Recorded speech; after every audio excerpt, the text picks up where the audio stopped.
La fréquentation à l'Église se doit d'être une priorité dans la vie de chaque enfant de Dieu.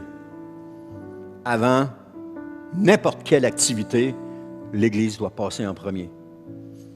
Un homme de Dieu comme Mario Cyr, qui vient ici de temps à autre à raconter comment l'Église était une priorité dans sa vie. Et aujourd'hui, cet homme en goûte les fruits de cela. Ça a été une priorité dans ma vie. On choisissait l'Église plutôt qu'une activité.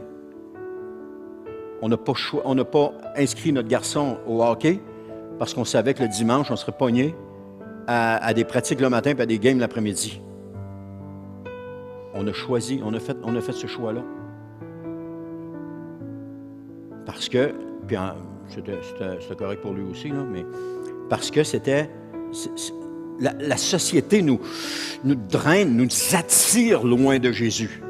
Elle nous attire. Et si on se laisse aller à ça, si on suit le courant de la société, on va s'éloigner de Jésus. Parce qu'elle nous attire loin de lui. Il y a ces deux pôles-là. Il y a Jésus d'un côté, pôle positif, et puis il y a le Satan de l'autre, le pôle négatif. Malheureusement, on est attiré d'un côté ou de l'autre. Mais le monde nous attire. Et si on embarque dans toutes ces choses du monde-là, on délaisse Christ, on délaisse l'Église. On abandonne. Il y a un proverbe japonais qui dit « L'absent s'éloigne chaque jour ». Quand j'ai vu ça, c'est donc vrai. Parce qu'une période de temps dans ma vie, j'avais plus le goût d'aller à l'Église.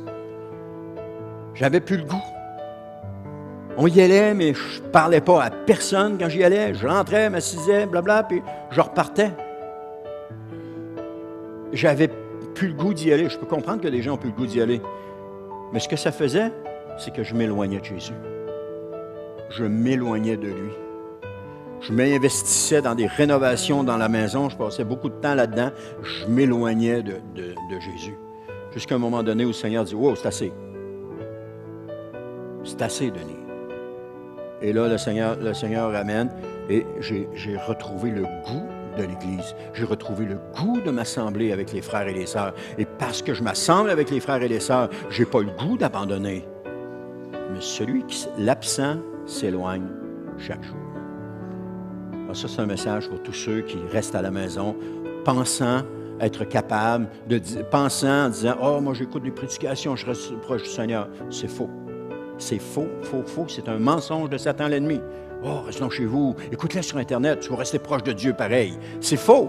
C'est faux. C'est archi faux. C'est triplement faux. C'est faux. C'est pas vrai. Qu'est-ce qu'on peut dire de plus que c'est pas vrai? C'est faux.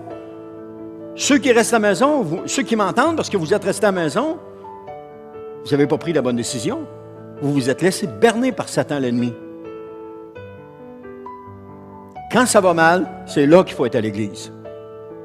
Je ne parle pas d'un problème de santé majeur là, qui nous empêche de sortir, mais je veux dire, quand ça va mal spirituellement, « Oh, je n'irai pas à l'Église un matin, je file pour. » Non, c'est là qu'il faut que tu sois à l'Église, parce que c'est là que le Seigneur va te parler.